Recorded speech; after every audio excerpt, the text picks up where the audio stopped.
Hi students and guys, मैं जैसल again आप लोगों के सामने प्रस्तुत हुआ हूँ आज के नए टॉपिक को लेकर के शैल बी और विल बी से हकारात्मक नकारात्मक प्रश्नवाचक वाक्य कैसे बनाया जाता है। आज हम इसके बारे में बात करेंगे, आज हम इसको सीखेंगे। उससे पहले हम रोज की बातें करते हैं।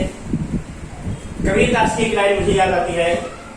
कबीर दास ने कहा है, और सोचने वाली बात यह है कि कबीर दास का जमाना एक अलग था।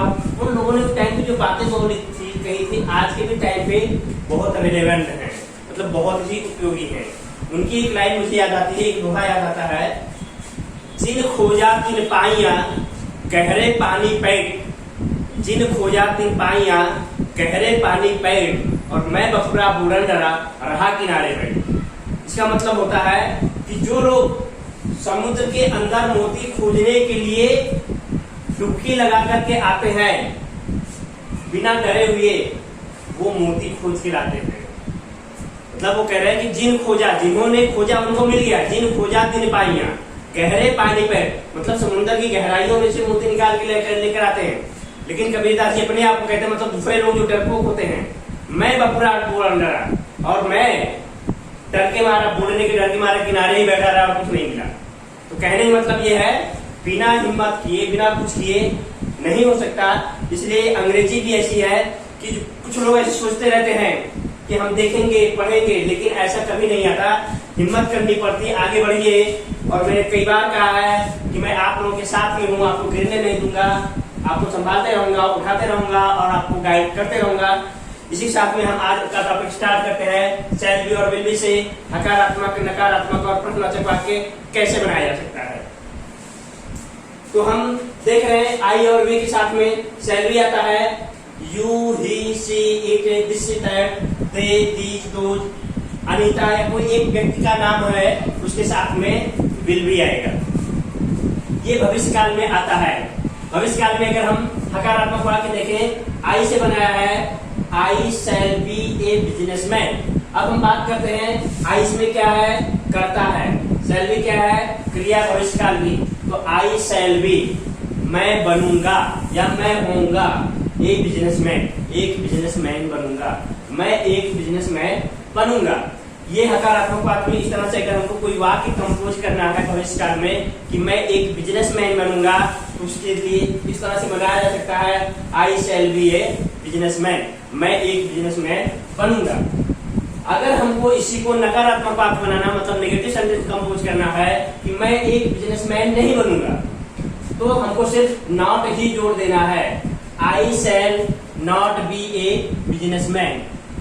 इसका मतलब सिर्फ नॉट जोड़ देने से ही नकारात्मक वाक्य बन जाता है, I shall not be a businessman, मैं एक बिजनेसमैन नहीं बनूंगा। अगर इसी वाक्य को हमको प्रश्नवाचक में डालना है या सहायक क्रिया, क्या मैं एक बिजनेसमैन बनूंगा, अपने आप से एक सवाल होता है।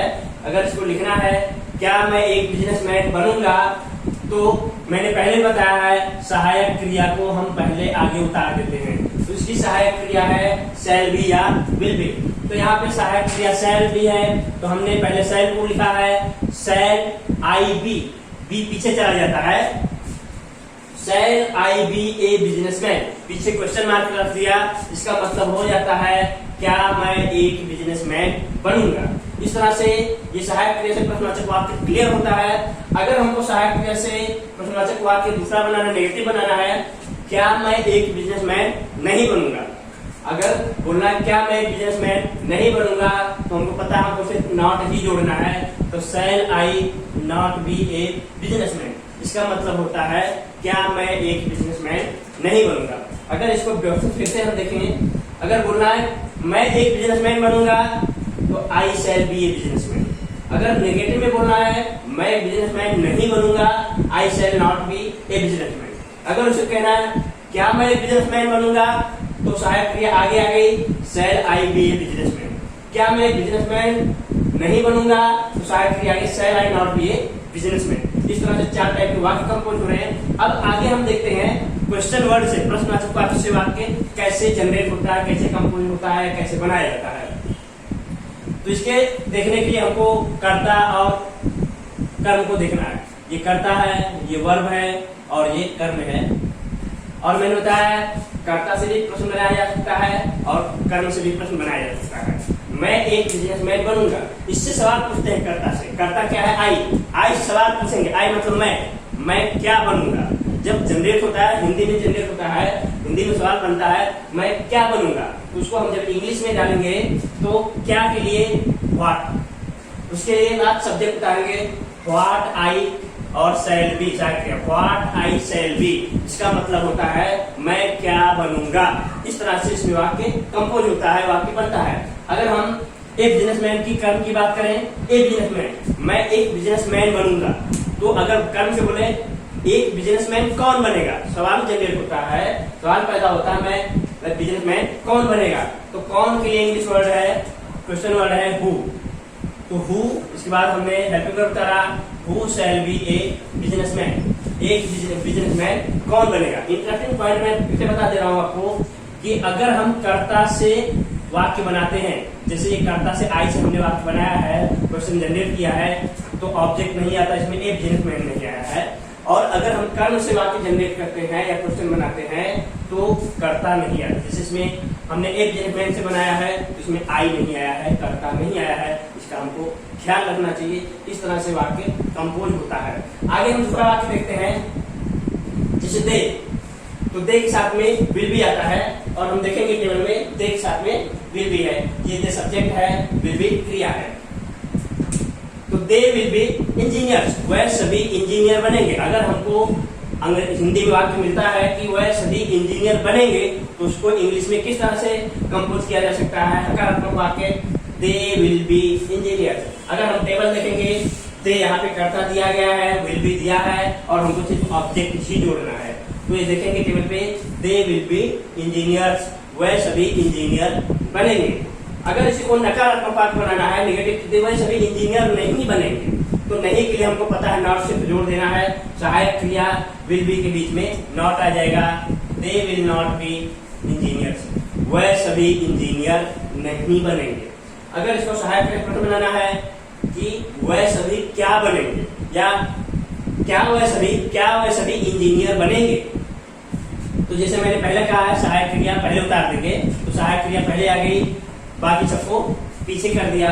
विल दे बी इंजीनियर्स, अगर हम देखेंगे हकारात्मक वाक्य से सहायक क्रिया आगे आ गई और बाकी सब पीछे चले गए। विल दे बी इंजीनियर्स, क्या वह सभी इंजीनियर बनेंगे। इसका मतलब होता है, इसका जवाब हमको या से नो में आएगा, या तो बोलेंगे हाँ या तो इंजीनियर बनेंगे या तो नहीं बनेंगे। तो विल दे बी इंजीनियर्स, क्या वह सभी इंजीनियर बनेंगे। दूसरा हम बात करते हैं, क्या वह सभी इंजीनियर नहीं बनेंगे, तो will they not be engineers, हमने सिर्फ नॉट को जोड़ दिया है। अब आगे हम बात करते हैं, और क्वेश्चन वर्ड से अगर वाक्य जनरेट करना है तो दे सब्जेक्ट है, ये वर्ब है, और इंजीनियर ऑब्जेक्ट है। अगर हम दे से वह सभी इंजीनियर बनेंगे, तो हम इससे सवाल पूछते हैं वह सभी क्या बनेंगे, तो क्या के लिए इंग्लिश वर्ड है व्हाट, और इसके बाद हमने सब्जेक्ट उतारा what they will be, what they will be, इसका मतलब होगा वह सभी क्या बनेंगे, वह सभी क्या बनेंगे। अगर हम ऑब्जेक्ट से सवाल पूछते हैं इंजीनियर से, इंजीनियर कौन बनेगा, तो कौन के लिए इंग्लिश वर्ड है हु विल बी इंजीनियर्स, वह सभी इंजीनियर कौन बनेगा। इस तरह से वाक्य जनरेट होता है। और हम आगे देख रहे हैं,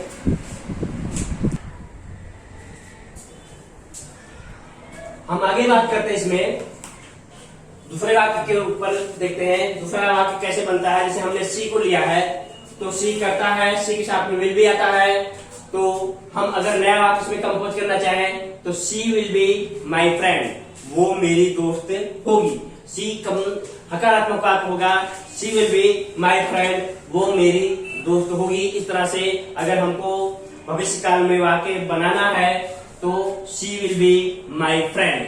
अगर इसी को नकारात्मक वाक्य बनाना है, वो मेरी फ्रेंड नहीं होगी, तो she will not be my friend, वो मेरी मित्र नहीं होगी।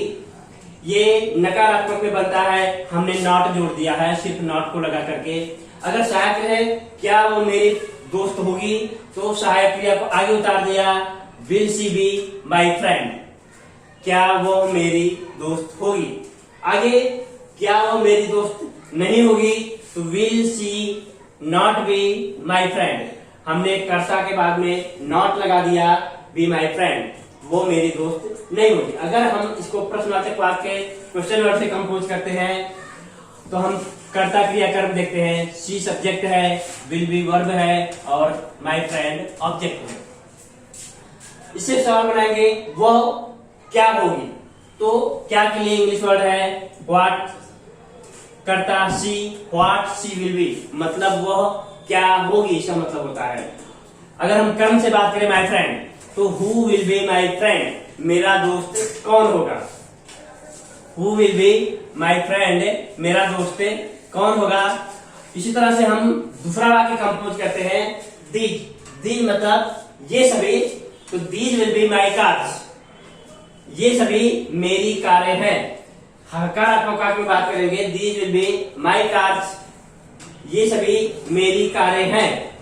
तो हकारात्मक वाक्य में इस तरह से वाक्य कंपोज किया जा सकता है भविष्य काल में। अगर इसी को हमको नकारात्मक वाक्य बनाना है तो these will not be my cars, हमने सिर्फ नॉट जोड़ दिया, तो these will not be my cars, ये सभी मेरी कारें नहीं होंगी। अगर सहायक क्रिया से इसमें प्रश्न बनाना है विल दीज, क्या ये सभी मेरी कारें होंगी, तो सहायक क्रिया को आगे उतार दिया, will these B my cars, क्या ये सभी मेरी कारें होंगी। अगर क्या ये सभी मेरी कारें नहीं होंगी तो विल दीज नॉट हमने जोड़ दिया, नॉट बी माई कार्स, क्या ये सभी मेरी कारें नहीं होंगी। अगर हम क्वेश्चन वर्ड से जनरेट करते हैं तो सब्जेक्ट वर्ब ऑब्जेक्ट अलग करते हैं, दिस सब्जेक्ट है, ये वर्ब है और ये ऑब्जेक्ट है। इस तरह से अगर हम सब्जेक्ट से देखते हैं, ये सवाल बनेगा, दिस से पूछेंगे ये सभी क्या होंगे, तो क्या के लिए इंग्लिश वर्ड है, क्वेश्चन वर्ड है what, what will be these, ये सभी क्या होंगे, एक प्रश्न जनरेट होता है। दूसरा my cars, which will be my cars, देखिए हमने यहाँ पे व्हिच यूज किया है, व्हिच का मतलब होता है कौन सा, which will be my cars, मेरी कारें कौन सी होंगी। इस तरह से हम देखेंगे शैल बी विल बी, मतलब भविष्य काल में शैल बी और विल बी की मदद से हकारात्मक नकारात्मक सहायक क्रिया से प्रश्नवाचक वाक्य और क्वेश्चन वर्ड से प्रश्नवाचक वाक्य किस तरह से जनरेट किया जा सकता है। और मुझे उम्मीद है आप लोगों को समझ में आ गया होगा। मेरे वीडियो को, चैनल को लाइक और सब्सक्राइब करते रहिए, जिससे आपको अपडेट मिलते रहे, आप आगे बढ़ते रहिए। मैं आपके साथ में हूँ। आज के लिए इतना ही। Thank you so much.